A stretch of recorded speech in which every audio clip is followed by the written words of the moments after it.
Hello friends, आज मैं आपको भक्ति काल के अंतर्गत आने वाली सगुण काव्य धारा के अंतर्गत आने वाली कृष्ण भक्ति काव्य की रचनाएं याद करने की ट्रिक बताऊंगी, जिनमें पहली रचना है सूरदास की।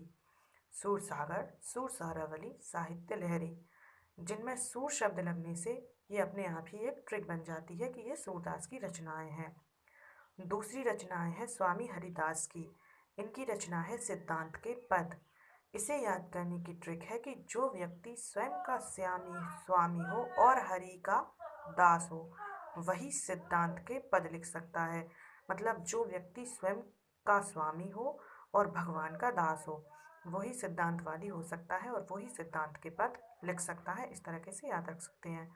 तीसरी और महत्वपूर्ण रचनाएं हैं मीराबाई की, जो कि सभी जानते हैं, विश्व प्रसिद्ध है। नरसिंह जी का मायरा, गीत गोविंद टीका, राग गोविंद, राग सोठा के पद। और इन्हें याद रखना कोई मुश्किल नहीं है।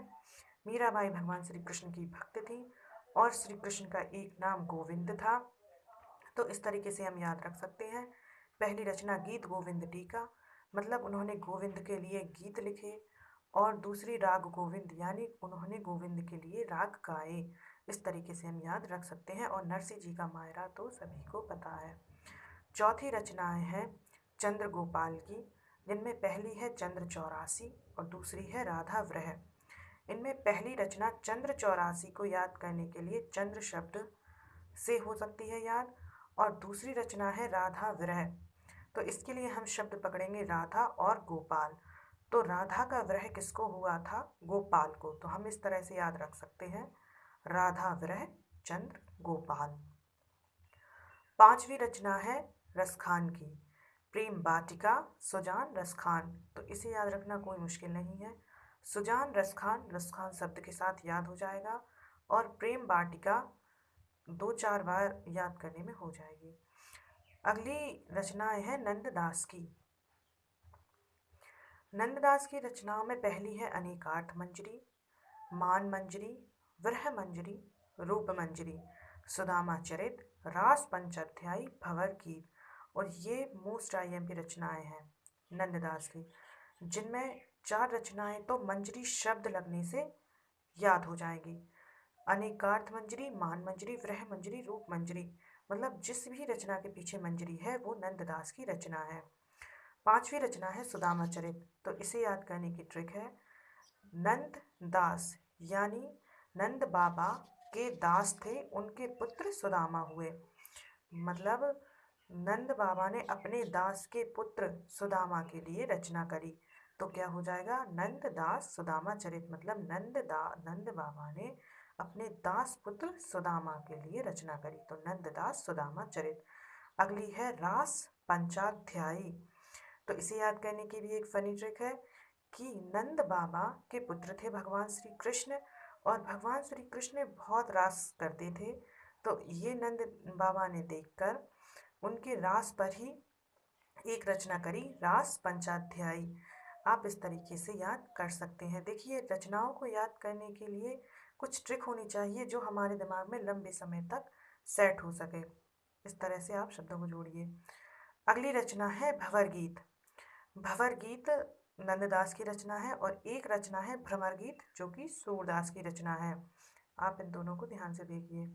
अगली रचना है भक्त नामावली और ये ध्रुवदास की रचना है।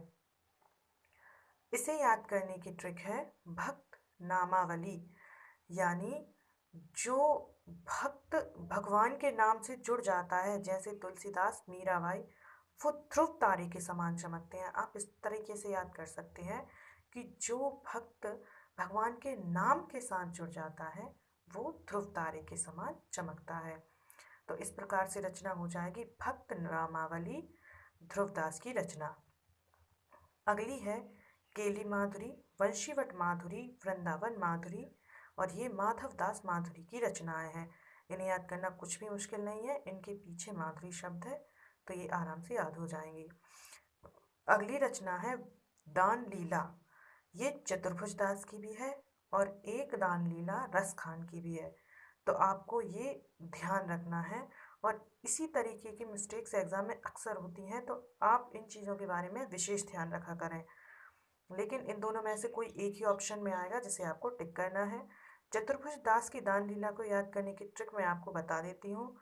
तो इस तरीके से आप याद कर सकते हैं कि जैसे अगर भगवान ने हमें चतुर्भुजाएं भी दी होती तो हमें उन चारों भुजाओं से दान करना चाहिए। ठीक है, तो ये चतुर्भुज दास की रचना हो गई दान लीला, एक रसखान की है दान लीला। एक पदावली हमने पिछली वीडियो में देखी जो कि विद्यापति की थी, एक पदावली भक्ति काल में छीत स्वामी की है। तो आपको ये बात भी ध्यान रखनी चाहिए कि वो पदावली विद्यापति की थी और ये पदावली छीत स्वामी की है। अब भक्ति काल में अष्टछाप के कवि हुए थे जिन्हें याद करने की ट्रिक मैं आपको बताऊंगी, क्योंकि एग्जाम में अक्सर इस तरह के क्वेश्चन आते हैं कि इनमें से कौन सा कवि अष्टछाप का है और कौन सा नहीं है।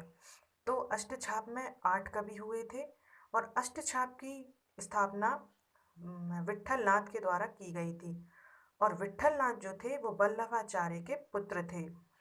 तो वल्लभाचार्य संप्रदाय के 4 कवि और विट्ठलनाथ संप्रदाय के 4 कवि, 4 4 8 को मिलाकर विट्ठलनाथ द्वारा अष्टछाप की स्थापना की गई थी, जिनमें से 4 वल्लभाचार्य संप्रदाय के हैं। उन्हें याद करने की ट्रिक है, पहला है कुंभनदास, दूसरा सूरदास, तीसरा परमानंद दास और चौथा कृष्णदास। और उसे याद करने की ट्रिक है सकपक, सकपक, सकपक। आप जब इस तरीके से 4-5 बार ये शब्द बोलेंगे सकपक सकपक कसपक, तो आपको इस तरीके से याद हो जाएगी। कुंभनदास, सूरदास, परमानंद दास, कृष्णदास। विट्ठलनाथ के शिष्य गोविंद स्वामी, छीत स्वामी, चतुर्भुज दास और नंददास। और इन्हें याद करने की ट्रिक है छगचन।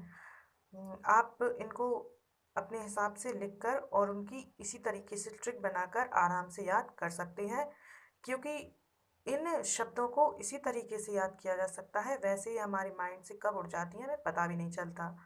तो विट्ठलनाथ के शिष्य हो जाएंगे छगचन, मतलब छा से छीत स्वामी, गा से गोविंद दास, चा से चतुर्भुज दास और ना से नंददास। तो इस तरीके से आप याद कर सकते हैं। अगर आपको वीडियो अच्छी लगे तो प्लीज़ लाइक करें, शेयर करें, सब्सक्राइब करें। Thank you.